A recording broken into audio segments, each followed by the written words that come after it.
Júlio César, uma das figuras mais emblemáticas da história antiga, certamente teve um impacto duradouro no mundo. Embora seja frequentemente celebrado por suas proezas militares e conquistas políticas, também existem aspectos de seu governo que geraram considerável animosidade entre certos segmentos da sociedade. Aqui estão algumas das razões pelas quais algumas pessoas o odiavam.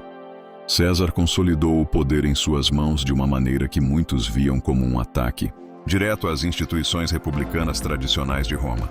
Sua ambição de se tornar o único governante minou o sistema de governança compartilhada e os freios e contrapesos que caracterizavam a República Romana. Em 44 a.C., César declarou-se ditador perpétuo, uma posição que formalmente eliminava qualquer ilusão de um governo equilibrado. Essa decisão foi vista por muitos senadores e aristocratas como uma ameaça direta ao sistema republicano e à sua própria influência. Embora suas campanhas militares, como a conquista da Gália, atual França, trouxessem riquezas e glória para Roma, também trouxeram devastação e sofrimento para os povos conquistados. A brutalidade das táticas de César, incluindo o cerco de Alesia, resultou em deslocamento em massa, destruição e perda de vidas, gerando ressentimento entre os afetados. A ambição pessoal de César e sua suposta arrogância foram fontes de ressentimento. Sua insistência em ser deificado durante a vida e a aspiração de ser visto como uma figura divina eram vistas como ofensivas para muitos romanos, que valorizavam a humildade e o respeito pelos deuses. O assassinato de César, em 44 a.C., foi uma manifestação extrema do ódio que alguns indivíduos nutriam por ele. Um grupo de senadores, motivados por temores de perda de poder e a erosão do sistema republicano, conspirou para acabar com o governo de César através de um ato violento. Embora César fosse amado por muitos por suas reformas e conquistas, essas ações e percepções contribuíram para a criação de uma facção significativa que via César como uma ameaça ao modo de vida romano tradicional e ao equilíbrio de poder na República. Razões pelas quais algumas pessoas nutriam um sentimento de ódio ou ressentimento em relação a Júlio César, considerando também as nuances históricas e as implicações atuais. César introduziu uma série de reformas que, embora benéficas para muitos, foram vistas por alguns membros da elite como ameaças ao status quo. Ele promoveu leis de reforma agrária, distribuição de terras aos veteranos e tentou aliviar a dívida pública. Essas medidas, embora populares entre os plebeus e os veteranos, foram vistas por muitos senadores e aristocratas como um ataque direto às suas propriedades e privilégios. A redistribuição de terras, em particular, foi uma fonte de grande tensão, pois ameaçava o poder econômico e político das famílias patrícias. A centralização do poder em César não foi apenas uma questão de autoritarismo, mas também de corrupção percebida. Ele nomeou muitos de seus apoiadores para cargos importantes, o que foi visto como nepotismo e favoritismo. Este tipo de corrupção política e administrativa é um tema que ressoa até hoje em contextos de governança e liderança em todo o mundo.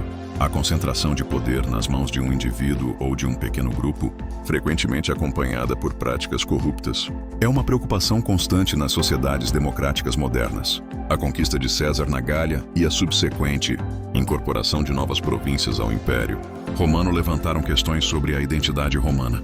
A integração de povos conquistados, com suas culturas e tradições distintas, era vista por alguns como uma ameaça à pureza e à hegemonia romana. Este sentimento de nacionalismo e xenofobia é um tema que continua a ser relevante em debates modernos sobre imigração, integração e identidade nacional. César foi um líder militar excepcional, mas sua ênfase na força militar e no poder do exército levantou preocupações sobre a militarização do Estado. A dependência de César em seu exército para manter o poder e a estabilidade do império foi vista por alguns como um desvio perigoso das tradições republicanas, onde o poder civil deveria prevalecer sobre o militar. Este é um tema que continua a ser debatido em muitos países, onde a relação entre forças armadas e governança civil é um ponto de equilíbrio delicado. A questão da sucessão de César e a tentativa de estabelecer uma dinastia também foram motivos de discórdia. Embora César não tivesse formalmente nomeado um sucessor, sua adoção de Otaviano, mais tarde conhecido como Augusto, como seu herdeiro político foi vista como uma tentativa de perpetuar seu poder.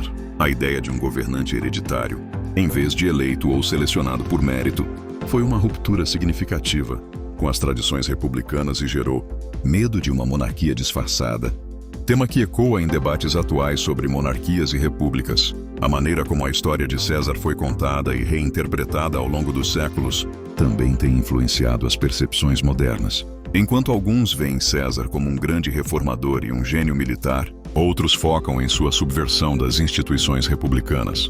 A memória coletiva e a revisão histórica são temas que continuam a moldar a percepção pública sobre figuras históricas, influenciando debates sobre heróis e vilões, bem como a relevância de suas ações para o presente. Em resumo, o legado de Júlio César é complexo e multifacetado, refletindo não apenas as tensões de seu tempo, mas também questões perenes sobre poder, governança, identidade e moralidade que continuam a ressoar em nosso mundo contemporâneo.